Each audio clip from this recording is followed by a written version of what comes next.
ప్రభు నామానికి మహిమ కలుగును గాక. కూడి వచ్చిన మీ అందరికీ, కర్మిల ఆత్మీయ సహవాస సంఘ విశ్వాసులందరికీ మన ప్రభువును ప్రియ రక్షకుడునైన యేసుక్రీస్తు వారి శ్రేష్టమైన నామంలో శుభములు మరియు అందరికీ వందనాలండి.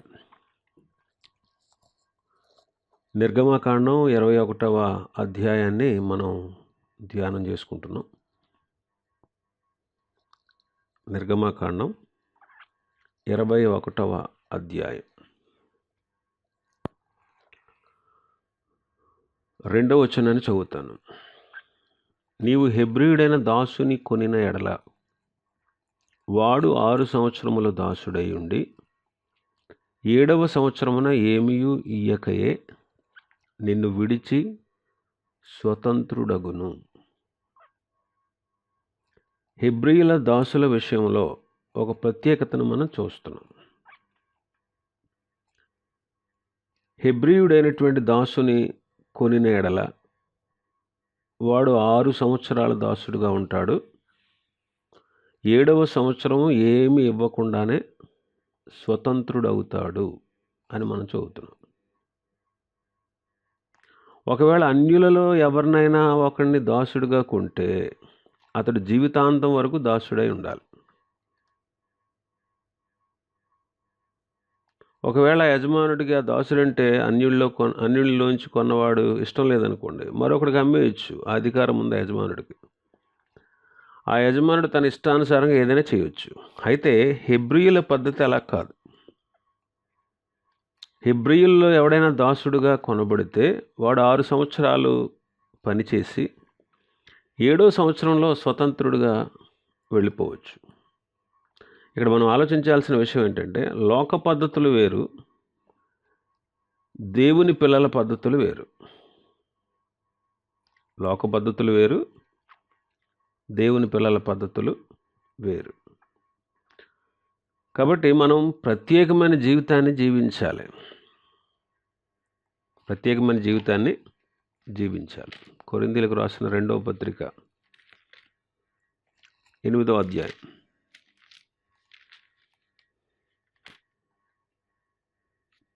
6వ అధ్యాయం, క్షమించాలి, 8వ అధ్యాయం కాదు, 6వ అధ్యాయం. కొరింథీయులకు రాసిన 2వ పత్రిక 6వ అధ్యాయం 14వ వచనం నుంచి ఆఖరి వరకు చదువుతాను. మీరు అవిశ్వాసులతో జోడుగా ఉండకుడి. నీతికి దుర్నీతితో ఏమి సాంగత్యము? వెలుగునకు చీకటితో ఏమి పొత్తు? క్రీస్తునకు బెలియాలతో ఏమి సంబంధము? అవిశ్వాసితో విశ్వాసికి పాలెక్కడిది? దేవుని ఆలయమునకు విగ్రహముతో ఏమి పొందిక? మనము జీవం గల దేవుని ఆలయమై ఉన్నాము.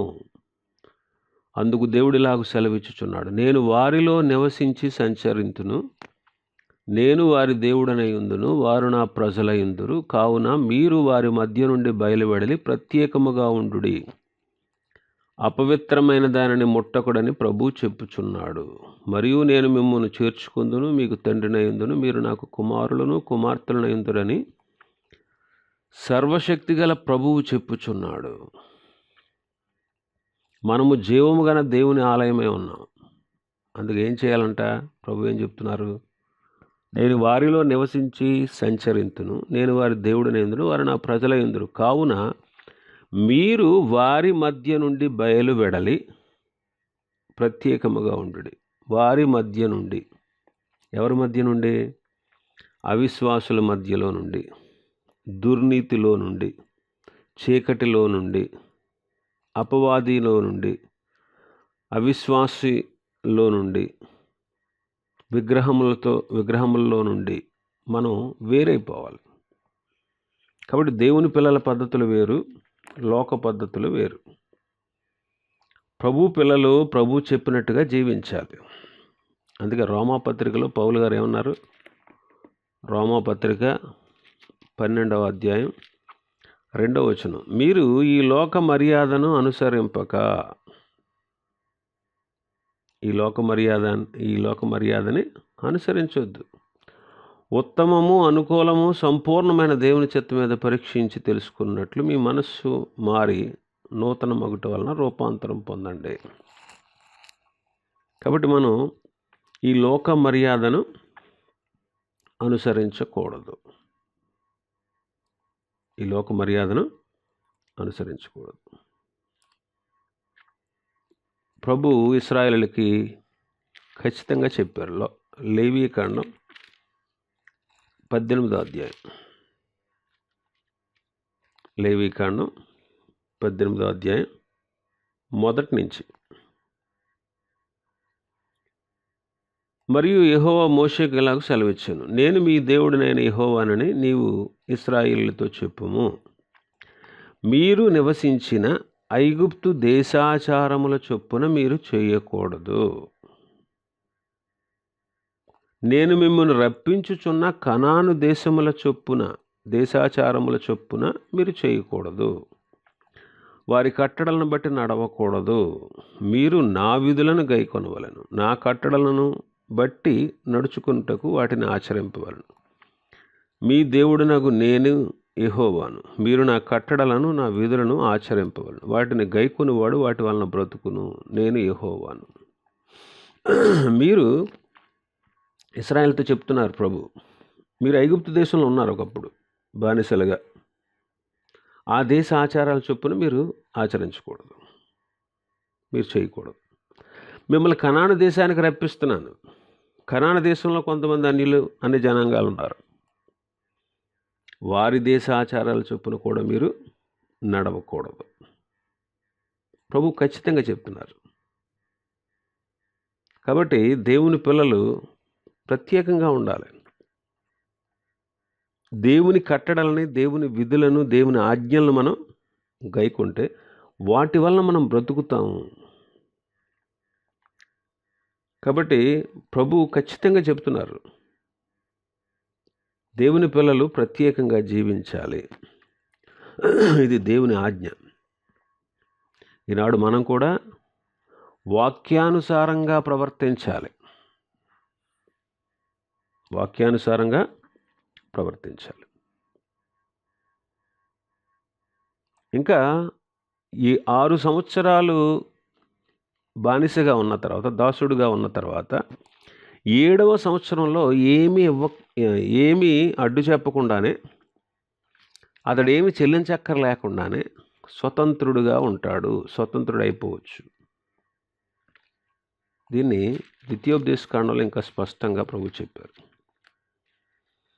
15వ అధ్యాయం, ద్వితీయోపదేశకాండం 15వ అధ్యాయం 15వ వచనం.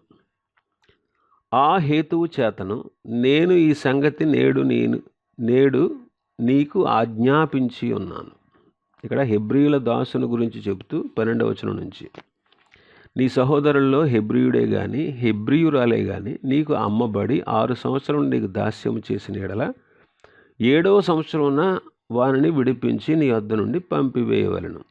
అయితే వాని విడిపించి నీ వద్ద నుండి పంపివేయినప్పుడు నీవు ఒట్టి చేతులతో పంపివేయకూడదు. నీవు ఐగుప్తు దేశంలో దాసుడు అయినప్పుడు నీ దేవుడని యెహోవా నిన్ను విమోచించనని జ్ఞాపకం చేసుకుని నీ మందలోను, నీ కళ్ళములోను, నీ ద్రాక్ష గానుగలోను కొంత ఆవశ్యముగా వానికి ఇవ్వవలను.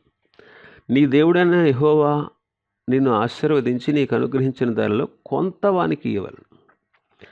ఆ హేతువు చేతను నేను ఈ సంగతి నేడు నీకు ఆజ్ఞాపించి ఉన్నాను. ఇది దేవుని ఆజ్ఞ.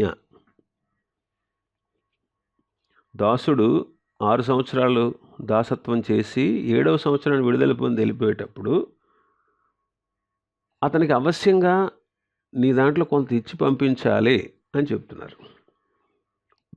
ప్రభు అంటారు, మీరు ఐగుప్తు దేశంలో ఒకప్పుడు బానిసలుగా ఉన్నారు. అలాంటి బానిసత్వం నుంచి నేను మిమ్మల్ని విడిపించాను. ఆ విషయాన్ని జ్ఞాపకం చేసుకుని అతను ఒట్టి చేతులతో పంపించకుండా అతనికి ఏదో ఇచ్చి పంపించండి అని చెప్పారు. ఇది నేను నీకు ఆజ్ఞాపిస్తున్నాను అంటున్నారు ప్రభు. ద్వితీయోపదేశకాండం 15వ అధ్యాయంలో ఈ సంగతి నేడు నేను నీకు ఆజ్ఞాపించుచున్నాను. కాబట్టి 7వ సంవత్సరం దాసత్వం నుంచి విడుదల పొందినటువంటి దాసునికి దేవుడు ఏం చేయాలో చెబుతూ ఇది ఇశ్రాయేలుకి దేవుడిచ్చిన ఆజ్ఞ అంటున్నాడు. ఆ ఆజ్ఞను వాళ్ళు గైకోవాలి. అలాగే ప్రభువు మనకు ఆజ్ఞాపించిన సత్యాలను మనం కూడా ఈనాడు అనుసరించాలి. దేవుడిచ్చిన ఆజ్ఞలను, ఆయన సత్యాలని. అందుకే మత్తయి సువార్త 28లో, మత్తయి సువార్త 28వ అధ్యాయం 20వ వచనం, 19, 20 వచనాలు చదువుతాను. కాబట్టి మీరు వెళ్ళి సమస్త జనులను శిష్యులనుగా చేయుడి, తండ్రి యొక్కయు కుమారుని యొక్కయు పరిశుద్ధాత్మ యొక్కయు నామములోనికి వారికి బాప్తిస్మం ఇచ్చుచు, నేను మీకు ఏ ఏ సంగతులను ఆజ్ఞాపించితినో వాటినన్నిటినీ గైకొనవలెనని వారికి బోధించుడి. నేను మీకు ఏ ఏ సంగతులు ఆజ్ఞాపించితినో వాటిని గైకొనవలెనని వారికి బోధించుము. ఇది అపోస్తలుల బోధ. క్రొత్త నిబంధనలో ఉన్నటువంటి సత్యములన్నీ కూడా ప్రభువు మనకు ఆజ్ఞాపించిన సత్యాలు. ప్రభువు మనకు ఆజ్ఞాపించినటువంటి సత్యాలు. 7వ సంవత్సరం వారిని ఎందుకు విడిపించాలంటే ప్రభు చెప్పారు ద్వితీయోపదేశకాండం 15వ అధ్యాయంలో, ఐగుప్తు దేశంలో మీరు దాసులుగా ఉన్నప్పుడు నేను మిమ్మల్ని విడిపించాను. ఆ విషయాన్ని జ్ఞాపకం చేసుకోండి. ఐగుప్తు దేశంలో మీరు బానిసలుగా ఉన్నప్పుడు నేను మిమ్మల్ని విడిపించాను. అలాగే హెబ్రీయులలో దాసుడుగా అమ్మబడిన వాడు 7వ సంవత్సరాన విడిపించబడాలి. మన దేవుడు మాదిరి కలిగిన దేవుడు. ఐగుప్తు బానిసత్వాన్ని నుంచి నేను మిమ్మల్ని విడిపించాను. అలాగే మీరు మీ తోటి సోదరులు బానిసలుగా ఉన్నట్లయితే వారిని విడిపించుము అని చెప్తున్నారు ప్రభు. కాబట్టి ప్రతి ఇశ్రాయేలీయుడు కూడా ఈ పద్ధతిని అనుసరించాలి. ఈ పద్ధతిని అనుసరించాలి. ఇది దేవుని యొక్క ఆజ్ఞ. ఇంకా తర్వాత మనం చూస్తే, అలాగ చేస్తే నీకు ఆశీర్వాదం అన్నాడు. అలా నువ్వు చేస్తే నేను నిన్ను ఆశీర్వదిస్తాను అన్నారు. ద్వితీయోపదేశకాండం 15వ అధ్యాయం, ద్వితీయోపదేశకాండం 15వ అధ్యాయం 18వ వచనాన్ని చదువుతాను. వారిని స్వతంత్రునిగా పోనిచ్చుట కష్టమని నీవు అనుకొనకూడదు. ఎలాగనగా వాడు 6 సంవత్సరములు నీకు దాస్యము చేసినందున జీతగానికి రావలసిన 2 జీతముల లాభము నీకు దొరికను. అలాగైతే, అలా చేస్తే నీ దేవుడైన యెహోవా నీకు చేయు వాటన్నిటి విషయంలో నిన్ను ఆశీర్వదించును. అలా చేస్తే దేవుడు నిన్ను ఆశీర్వదిస్తాడు. అలా చేస్తే, అలాగైతే నీ దేవుడైన యెహోవా నీకు చెయ్యాలనుకునే వాటి అన్నిటి విషయాల్లో నిన్ను ఆశీర్వదిస్తాడు. కాబట్టి వాళ్ళు దేవుని ఆశీర్వాదాలు పొందుకోవాలి, అనుభవించాలి అంటే వాళ్ళు దేవుడు చెప్పినట్టుగా చెయ్యాలి. ఈనాడు దేవుడు మనల్ని కూడా ప్రేమించి పరలోక విషయంలో ఆత్మ సంబంధమైన ప్రతి ఆశీర్వాదాన్ని ప్రభు ఇచ్చారు మనకి. ఆత్మ సంబంధమైన ప్రతి ఆశీర్వాదాన్ని ప్రభు మనకు ఇచ్చారు. కాబట్టి ఆత్మ సంబంధమైన ప్రతి ఆశీర్వాదాన్ని ప్రభు మనకు అనుగ్రహించారు. కాబట్టి వాటిని మనం అనుభవించవలసిన బాధ్యత మనదే. వాటిని మనం అనుభవించాలి అంటే దేవుడు చెప్పినట్టుగా, దేవుడు ఆజ్ఞాపించినట్టుగా చేయాలి. అలాగే ఈనాడు దేవుని వాక్యానుసారంగా మనం బ్రతుకుతూ ఉన్నట్లయితేనే ప్రభు మనల్ని ఆశీర్వదిస్తారు. ఇంకా మనం చూస్తే భార్యా పిల్లల విషయం, 3వ వచనం, వాడు ఒంటరిగా వస్తే ఒంటరిగానే వెళ్ళాలి. వానికి భార్య ఉండిన ఎడల వాని భార్య వానితో కూడా వెళ్ళొచ్చు. వాని యజమానుడు వారికి, 4వ వచనం, వాని యజమానుడు వారికి భార్యనిచ్చిన తర్వాత ఆమె వాని వలన కుమారులనైనను కుమార్తెలనైనను కనిన ఎడల ఆ భార్యయు ఆమె పిల్లలు ఆమె యజమానుని సొత్తగుదురు గాని వాడు ఒంటరిగానే వెళ్ళిపోవాలి. అయితే ఆ దాసుడు, నేను నా యజమానుని, నా భార్యను, నా పిల్లలను ప్రేమిస్తున్నాను, నేను వారిని విడిచి స్వతంత్రుడనై పోనొల్లనని నిజముగా చెప్పిన ఎడల వాని యజమానుడు న్యాయాధిపతి వద్దకు వానిని తీసుకుని రావాలి. మరియు వాని యజమానుడు తలుపునొద్దకైనను ద్వారబంధమునొద్దకైనను వాని తోడుకొని పోయి వాని చెవిని కదురుతో గుచ్చవలెను. తరువాత వాడు నిరంతరము వానికి దాసుడై ఉండును. భార్య పిల్లల విషయం. ఒకవేళ యజమానుడు అతనికి భార్యనిచ్చిన ఎడల, 4వ వచనంలో, వాని యజమానుడు వానికి భార్యనిచ్చిన తరువాత ఆమె వలన ఆ దాసునికి బిడ్డలు కలిగిన ఎడల ఆ దాసులు 7వ సంవత్సరం వెళ్ళిపోవచ్చు, ఒంటరిగా వెళ్ళాలి. భార్యా పిల్లలు యజమానుడు సొత్తు అవుతారు, కానీ అతడు మాత్రం ఒంటరిగా వెళ్ళాలి. ఇదేంటండి అని చాలామంది ప్రశ్నిస్తారు. అంటే దీని జవాబు ఏంటంటే, దేవుడు ఇలా ఎందుకు చెబుతున్నాడు అంటే, వాడు తన భార్య పిల్లల్ని విడిచిపెట్టేయాలని కాదు. ఆ దాసుడు తన యజమానునితో, నా భార్య బిడ్డలు నేను ప్రేమిస్తున్నాను కాబట్టి నేను వాళ్ళని విడిచిపెట్టి ఉండలేను, నేను వాడిని విడిచిపెట్టి స్వతంత్రుడినై వెళ్ళిపోలేను అని అన్నప్పుడు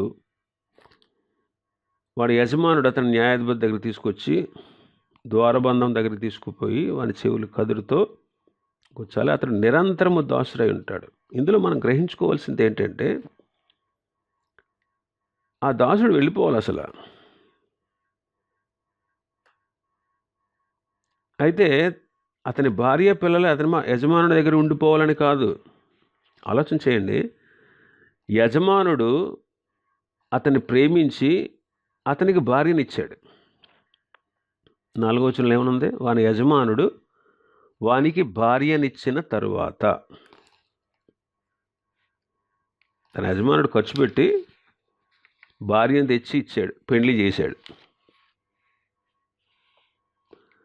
కాబట్టి దేవుడు చేసిన మేలును, ఆ యజమానుడు చేసిన మేలును బట్టి యజమానుని ప్రేమించాలి, భార్యా బిడ్డలను కూడా వాడు ప్రేమించాలి. ప్రేమ గల యజమానుడికి బాధ్యుడై ఉండాలి. ఇది దేవుని యొక్క ఉద్దేశం. యాక్చువల్గా వాడిని దాసుడుగా కొన్నాడు, దాసత్వం చేయించుకోవాలంతే. ఇక వాడి ఆలనా పాలన ఎందుకు చూడాలి? ఒకవేళ యజమానుడు వాడిని ప్రేమించి వాడికి భార్యనిచ్చాడు, పిల్లలు ఇంకా కలగలేదు, 7వ సంవత్సరం వచ్చింది, వెళ్ళిపోవచ్చు భార్యాభర్తలు. కానీ పిల్లలు పుట్టారు, పిల్లలు కన్నారు. అంటే యజమానుడు దాసుడుగా చూడకుండా పెళ్లి చేశాడు, భార్యనిచ్చాడంటే అర్థం ఏంటి? అతను ఎంతో ప్రేమిస్తున్నాడు. అతని దాసుడుగా చూడట్లేదు, కుటుంబంలో ఒక బిడ్డగా చూస్తున్నాడు. కాబట్టి ఆ యజమానుడు అతన్ని అంతగా ప్రేమిస్తున్నాడు కాబట్టి ఇతడు కూడా తన యజమానుని ఏం చేయాలి? ప్రేమించాలి. ఆ యజమానుని ప్రేమించుచు అటు ప్రేమ కలిగినటువంటి యజమానుడికి దాసుడుగానే ఉండాలి. ఇది దేవుని యొక్క ఉద్దేశం. 5, 6 వచనాలు మనం అదే చదువుతున్నాం. ద్వితీయోపదేశకాండం 15వ అధ్యాయంలో 16, 17 వచనాలు చదువుదాం. 16, 17. అయితే నీ యొద్ద వానికి మేలు కలిగినందున, ఏమంటున్నాడు ఇక్కడ? 16వ వచనంలో, అయితే నీ యొద్ద వానికి మేలు కలిగింది కాబట్టి నిన్నును నీ ఇంటి వారిని ప్రేమించుచున్నాను గనుక నేను నీ యొద్ద నుండి వెళ్ళిపోనని అతడు నీతో చెప్పిన ఎడల. యజమానుని యొద్ద ఏం దొరికిందంటే వాడికి మేలు కలిగింది. నేడు కూడా మన యజమానుడైనటువంటి యేసుక్రీస్తునొద్ద ఆయన ద్వారా మనకెన్నో మేలులు కలిగాయి. ఆయన మనల్ని ప్రేమించారు. మన పాపముల నుండి ఆయన మనల్ని విడిపించారు. ప్రకటన 1:6 ఏమనుంది చూడండి. ప్రకటన గ్రంథం 1వ అధ్యాయం 6వ వచనం. మనలను ప్రేమించి అని లేదు అక్కడ, మనలను ప్రేమించుచు తన రక్తం వలన మన పాపముల నుండి మనల్ని విడిపించిన వానికి మహిమ ప్రభావమును యుగయుగములు కలుగునుగాక. మనలను ప్రేమించుచు, ఎప్పటికీ ప్రభు మనల్ని ప్రేమిస్తూనే ఉన్నారు. మన పాపాల నుంచి మనల్ని విడిపించారు. మనం మారుతున్నాం కానీ ఆయన మారడు. మన జీవన విధానం మారొచ్చు, ఆయన మారడు. మన బుద్ధి మారొచ్చు, ఆయన మారడు. మన ప్రేమలో మార్పు కలగవచ్చు, ఆయన ప్రేమలో మార్పు లేదు. మనం ఆయన వద్దనుకోవచ్చు, కానీ ఆయన ఎప్పుడు మనల్ని వద్దనుకోలేదు. మనం ఆయనకు దూరం అయిపోవచ్చు, కానీ ఆయన ఎప్పుడు మనల్ని విడిచిపెట్టలేదు. ఇది ఆయన ప్రేమ. అందుకే యోహాను సువార్తలు అంటారు, ప్రభువు తన వారిని ప్రేమించాడు, అంతము వరకు వారిని ప్రేమించాడు అంటారు. అంతము వరకు వారిని ప్రేమించారు. కాబట్టి ప్రభు మనల్ని శాశ్వతమైన ప్రేమతో ప్రేమిస్తారు. ఆయన ప్రేమలో మార్పు లేదు. ఆయన ప్రేమలో మార్పు లేదు. అంతము వరకు వారిని ప్రేమించే దేవుడు ఆయన. ఆయన ఎప్పుడు మనల్ని విడిచిపెట్టేవాడు కాదు. ఆయన ప్రేమ మారిపోయేది కాదు. కాబట్టి మనల్ని ప్రేమించి మనల్ని పాపం నుంచి విడిపించారు. ప్రస్తుత దుష్ట యుగము నుంచి కూడా విడిపించారు కదా. గలతీ పత్రిక 1వ అధ్యాయం 4వ వచనం.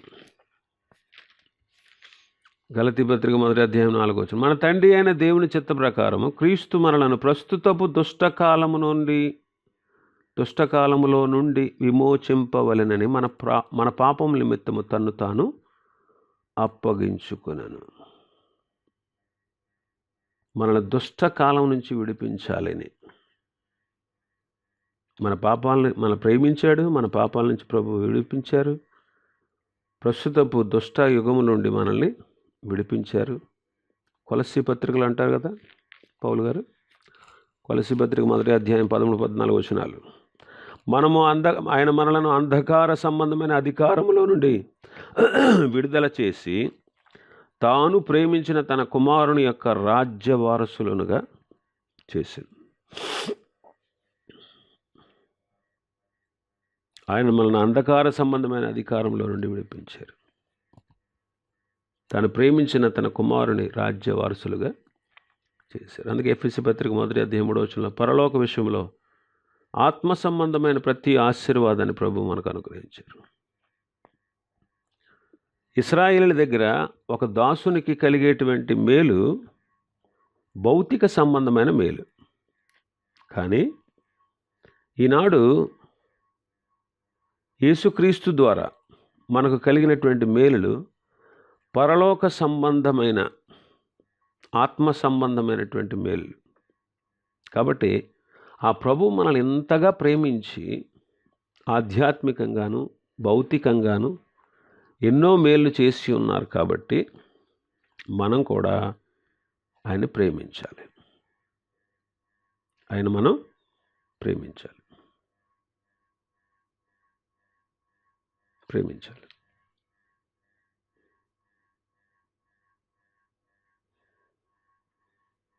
యజమానుని ప్రేమించాలి.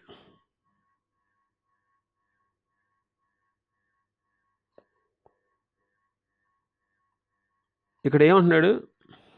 నీ యొద్ద వానికి మేలు కలిగినందున. నీ యొద్ద వానికి మేలు కలిగినందున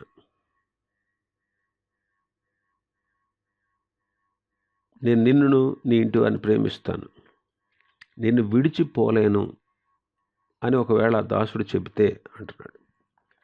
అంటే ఆ దాసుడు యజమానుని ప్రేమిస్తున్నాడు. ఎందుకు ప్రేమిస్తున్నాడు? మేలు కలిగినందున ప్రేమిస్తున్నాడు. అలాగే ఈనాడు మన యజమానుడు ప్రభువైన యేసుక్రీస్తు మనకు కూడా ఆత్మ సంబంధమైన ఎన్నో మేళ్ళు చేశాడు. ఆయన మనల్ని ఎంతగానో ప్రేమించాడు. మనం కూడా ఆయన్ని ఎంతగానో ప్రేమించాలి. ఆయన మొదట మనల్ని ప్రేమించాడు. ఒక మనుషుడు ఎక్కువ దేన్ని ప్రేమిస్తాడు? తన ప్రాణాన్నే ప్రేమిస్తాడు ఒక మనుషుడు. కానీ ప్రభువు మనల్ని ప్రేమించి మన నిమిత్తం ఆయన ప్రాణాన్ని పెట్టారు. యోహాను మొదటి పత్రిక 3వ అధ్యాయం 16వ వచనం. ఆయన మన నిమిత్తము తన ప్రాణము పెట్టెను గనుక దీని వలన ప్రేమ ఎట్టిది అని మనం తెలుసుకొనిచున్నాం. మనము కూడా సహోదరుల నిమిత్తం మన ప్రాణం పెట్ట బద్ధులమై ఉన్నాం. ప్రభువు మనల్ని ప్రేమించి మన కోసం తన ప్రాణాన్ని పెట్టారు. అసలు యాక్చువల్గా ఒక వ్యక్తి తన ప్రాణాన్ని ఎక్కువ ప్రేమిస్తాడు. అయితే ప్రభువు మనల్ని తన ప్రాణము కంటే కూడా మనల్ని ఎక్కువగా ప్రేమించారు.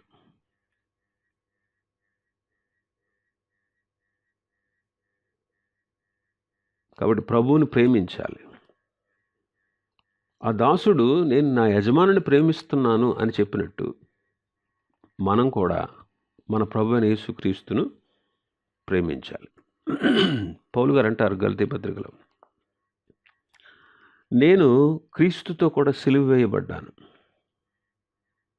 ఇకను జీవించేవాడను నేను కాదు, క్రీస్తే నా యందు జీవిస్తున్నాడు. నేనిప్పుడు జీవిస్తున్నటువంటి ఈ జీవితం నన్ను ప్రేమించి నా కొరకు తన్ను తాను అప్పగించుకున్న దేవుని కుమారుని అందలి విశ్వాసము వలన జీవించుచున్నాను అని చెప్తున్నాడు. ప్రభువుని ప్రేమించేవాడు ప్రభు కొరకే జీవించాలి. ప్రభువుని ప్రేమించేవాడు ప్రభు కొరకే జీవించాలి.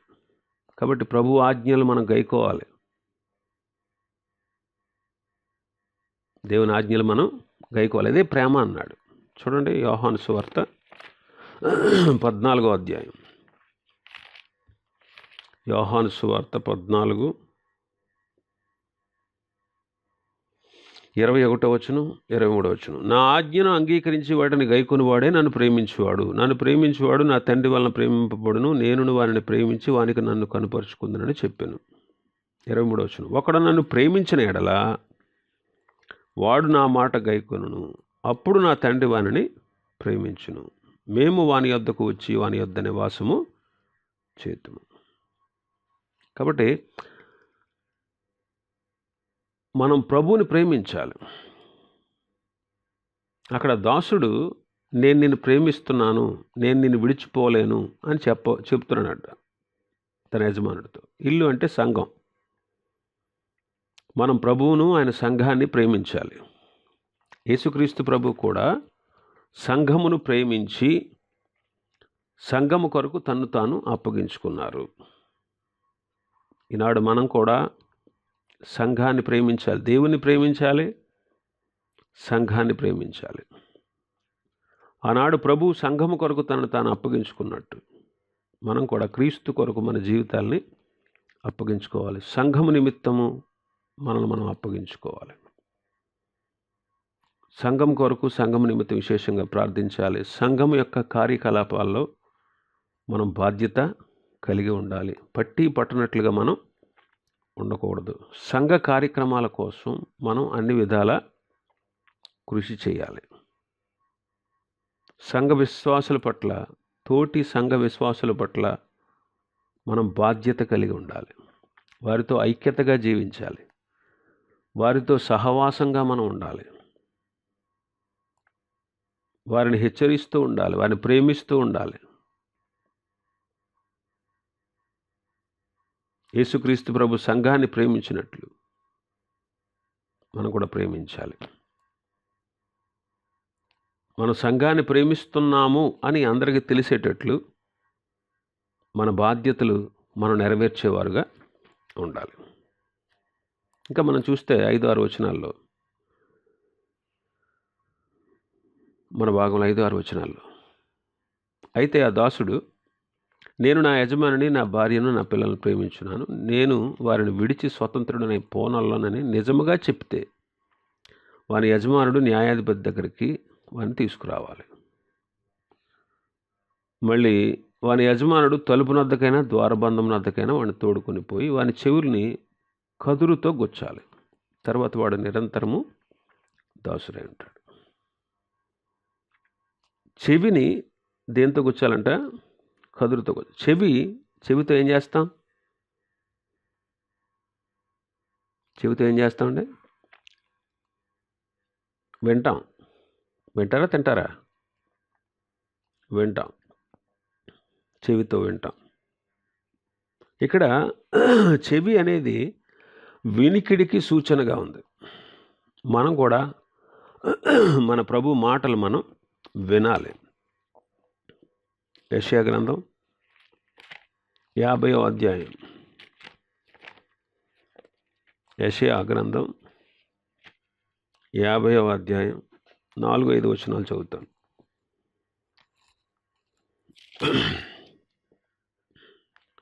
అలిసిన వానిని మాటల చేత ఓరడించు జ్ఞానము నాకు కలుగునట్లు శిష్యునికి తగిన నోరు యెహోవా నాకు దయచేసి ఉన్నాడు. శిష్యులు వినునట్లుగా నేను వినుటకై ఆయన ప్రతి ఉదయమున నాకు వినుబుద్ధి పుట్టించుచున్నాడు. ప్రభు అయిన యెహోవా నా చెవికి వినుబుద్ధి పుట్టింపగా నేను ఆయన మీద తిరుగుబాటు చేయలేదు, వినకుండా నేను తొలగిపోలేదు. యేసుక్రీస్తు ప్రభు గురించి ప్రవచనాత్మకంగా చెప్పబడిన మాటలివి. ఇక్కడ శిష్యునికి తగిన నోరు నాకు ఇచ్చాడు. శిష్యులు వినేటట్లుగా నేను కూడా వినేటట్లు ప్రతి ఉదయమున నాకు వినుబుద్ధి పుట్టించుచున్నాడు. ప్రభు అయిన యెహోవా నాకు నా చెవికి వినుబుద్ధి పుట్టించగా నేను ఆయన మీద తిరుగుబాటు చేయకుండా ఆయన మాటలు విని ఆ మాటలు నేను అనుసరించాను, తొలగిపోలేదు ఆ మాటల్లో నుండి అంటున్నాడు. ప్రతి ఉదయమున ఆయన నాకు వినుబుద్ధి పుట్టించుచున్నాడు. ప్రభు అయిన యెహోవా నా చెవికి వినుబుద్ధి పుట్టించగా నేను ఆయన మీద తిరుగుబాటు చేయలేదు. నేను వినకుండా నా చెవిని నేను తొలగించుకోలేదు. ఇక్కడ వినుట అంటే అర్థం ఏంటంటే చెప్పినట్లు చేయుట అని అర్థం. వినుట అంటే అర్థం ఏంటి? చెప్పినట్లు చేయుట. నేను ఆయన మీద తిరుగుబాటు చేయలేదు, వినకుండా నా చెవిని తొలగించుకోలేదు అంటున్నాడు. అంటే ప్రభు ఏం చెప్పారో అదే చేశాడు అని అర్థం. యోహాను సువార్తలో కూడా మనం చదువుకున్నాం కదా, 15వ అధ్యాయం 14వ వచనంలో, నేను మీకు ఆజ్ఞాపించిన వాటన్నిటినీ మీరు చేస్తే మీరు నాకు శిష్యులై ఉంటారు అంటారు. నేను మీకు ఆజ్ఞాపించిన వాటిని చేస్తే మీరు నా శిష్యులై ఉంటారు. కాబట్టి మనం ఆయన చెప్పినట్లు చేయాలి. ఆయన చెప్పినట్లు చేయాలి. ఇంకా చెవికి కదురుతో గుచ్చాలంట. చెవిని కదురు పట్టుకుని ఆ చెవి గుండా తలుపులోకి లేకపోతే ద్వారబంధంలోకి దిగేటట్లుగా వాడి చెవిని గుచ్చాలి అంటున్నాడు. ఇలాగ చెవిని గుచ్చడం కాస్త బాధాకరమైనదే. ఇక్కడ మనం ఆత్మీయంగా అర్థం చేసుకుంటే దేవుని పిల్లలు లోకములో శ్రమలు అనుభవించేవారుగా ఉండాలి. యేసుప్రభు చెప్పారు కదా, లోకములో మీకు శ్రమ కలుగును, ఆయన ధైర్యం తెచ్చుకోండి, నేను లోకాన్ని జయించానంటారు ప్రభు. పౌలు గారు అంటాడు, అనేక శ్రమలు అనుభవించి మనం దేవుని రాజ్యంలో ప్రవేశించాలి అంటారు. ఇంకా పౌలు గారు తన బోధనలు అంటారు, సద్భక్తితో బ్రతుకాలని ఉద్దేశించేవారు హింసలు పొందుతారు. ఎందుకయ్యా ఈ శ్రమలు అంటే మనలో ఉన్నటువంటి మస్టు పోవడానికి.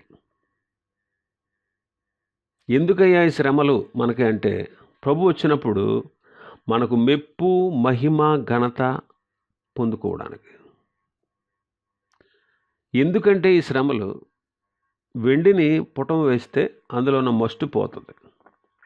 అప్పుడు అది ఒక పాత్రగాను ఒక వస్తువుగాను సిద్ధం చేయడానికి అవకాశం ఉంటుంది. అలాగే మనలో ఉన్న మస్టు పోయి మనం ప్రభువు కొరకు చక్కగా ఉపయోగపడాలి, వాడబడాలి. అందుకు ప్రభు కొన్నిసార్లు శ్రమల గుండా మనల్ని నడిపిస్తారు. శ్రమ పొందిన తర్వాత పాపం జోలికి వెళ్లకుండా ప్రభు పరిశుద్ధతలో మనం పాలు పొందుటకు, ఆయన చిత్తానుసారంగా మనల్ని ఆయన వాడుకొనుటకు ప్రభు కొన్ని శ్రమలు ఈ లోకంలో ఒప్పుకుంటారు. కాబట్టి శ్రమల్లో మనకు ఎన్నెన్నో ఫలితాలు ఉన్నాయి.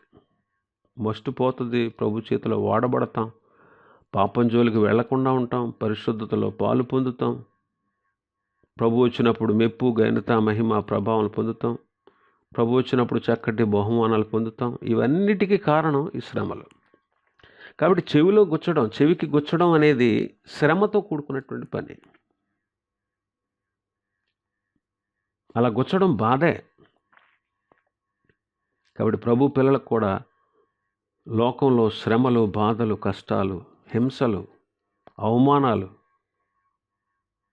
ఎన్నో ఉంటాయి. క్రైస్తవుడు అయినందుకు బాధను అనుభవించాలి. నరులు నా నిమిత్తం మిమ్మల్ని నిందిస్తారు, హింసిస్తారు, అబద్ధంగా మీ మీద చెడ్డ మాటలు ఎలా పలుకుతారు అని ప్రభు ముందే చెప్పారు. లోకంలో మీకు శ్రమ కలుగుతుంది. నాకు కూడా శ్రమ కలిగింది, నేను లోకాన్ని జయించాను, మీరు ధైర్యంగా ఉండండి. కాబట్టి గమనించండి, ఈ లోకంలో ఎన్నో శ్రమలు, నిందలు, బాధలు, కష్టాలు, అవమానాలు ఎన్నో కలుగుతాయి. నాకే ఎందుకు వచ్చిన ఈ శ్రమలు, నాకే ఎందుకు పెట్టాడు దేవుడు, నన్నే ఎందుకు ఇలా శ్రమల పాలు చేశాడు అని ఎప్పుడు అనుకోకూడదు ఒక విశ్వాసి. ఆ విశ్వాసికి ఆ శ్రమలు పరిశ్రమల్లో చక్కటి వస్తువులు తయారవుతాయి, విలువైనటువంటి వస్తువులు తయారవుతాయి. అలాగా ప్రభు శ్రమలైనటువంటి పరిశ్రమల్లో మనల్ని పెట్టి మనల్ని విలువైనటువంటి పాత్రగా, విలువైన వస్తువుగా, ఉపయోగపడేవాడుగా ప్రభు మనల్ని తీర్చిదిద్దుతారు. కాబట్టి కదురుతో గుచ్చడం బాధే, చెవికి గుచ్చడం బాధే.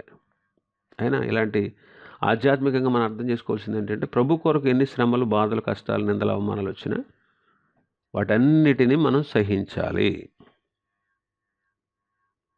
ఇంకా చెవికి గుచ్చడం అనేది శరీరాన్ని గాయపరచడమే.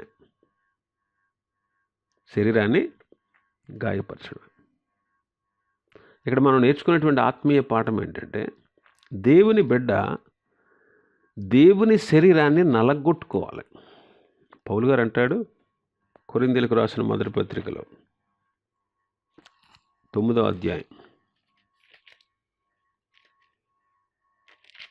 27వ వచనం, గాలిని కొట్టినట్టు నేను పోట్లాడటలేదు, కానీ ఒకవేళ ఇతరులకు ప్రకటించిన తరువాత నేనే భ్రష్టుడనైపోదునేమో అని నా శరీరమును నలగగొట్టి దానిని లోపరుచుకొనుచున్నాను.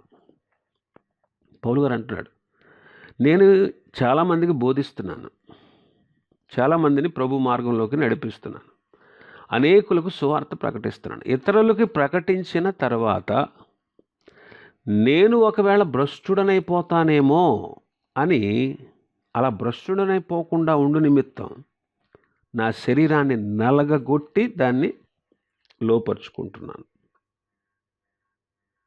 నా శరీరాన్ని నలగొట్టి లోపరుచుకుంటున్నాను అంటున్నాడు. ఇతరులకు ప్రకటించిన తర్వాత నేను భ్రష్టుడనైపోతానేమో. దేవుని పిల్లలకి శరీర కోరికలు ఉండకూడదు. శరీర ఇచ్చలను సిలివేయాలి. క్రీస్తు యేసు సంబంధులు శరీరమును దాని ఇచ్చలతోనూ కోరికలతోనూ ఏం చేస్తారంట? సిలివేస్తారు. గలతీ పత్రిక 5వ అధ్యాయం 24వ వచనం, క్రీస్తు యేసు సంబంధులు శరీరమును దాని ఇచ్చలతోనూ దురాశలతోనూ సిలువ వేసి ఉన్నారు అంటారు. కాబట్టి దేవుని సంబంధులు శరీరాన్ని దాని ఇచ్చలతో ఏం చేయాలి? శరీరాన్ని దాని ఇచ్చలతో, దురాశలతో ఏం చేయాలి? సిలువేయాలి. మనం పాపానికి ఇంకా దాసులం కాకుండా పాప శరీరము నిరర్ధకమయ్యేటట్లు ఆయనతో కూడా సిలువ వేయబడిన అనుభవం మనం కలిగి ఉండాలి. దేవునితో జీవించడం కోసం ఆయనతో పాటు తిరిగి లేచిన అనుభవం మనకు ఉండాలి. రోమాపత్రిక 6వ అధ్యాయం 6వ వచనం నుంచి, ఎలైనగా మనమికను పాపమునకు దాసులము కాకుండానట్లు, పాప శరీరము నిరర్ధకమగునట్లు మన ప్రాచీన స్వభావమును ఆయనతో కూడా సిలువ వేయబడిన నీరు. మన ప్రాచీన స్వభావం, మన పాప పురుషుడు, మన ప్రాచీన పురుషుడు ప్రభుతో కూడా సిలువ వేయబడ్డారు.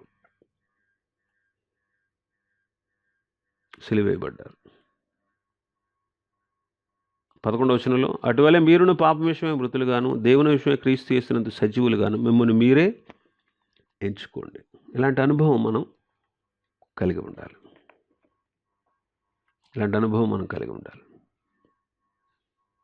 ఇంకా కొన్ని విషయాలు ఉన్నాయి. మిగిలిన విషయాలు ప్రభు చిత్తమైతే రేపు ధ్యానం చేసుకుందాం. దేవుడి వాక్యాన్ని మనం వెనుకడిలో ఆశీర్వదించును గాక. ఆమేన్.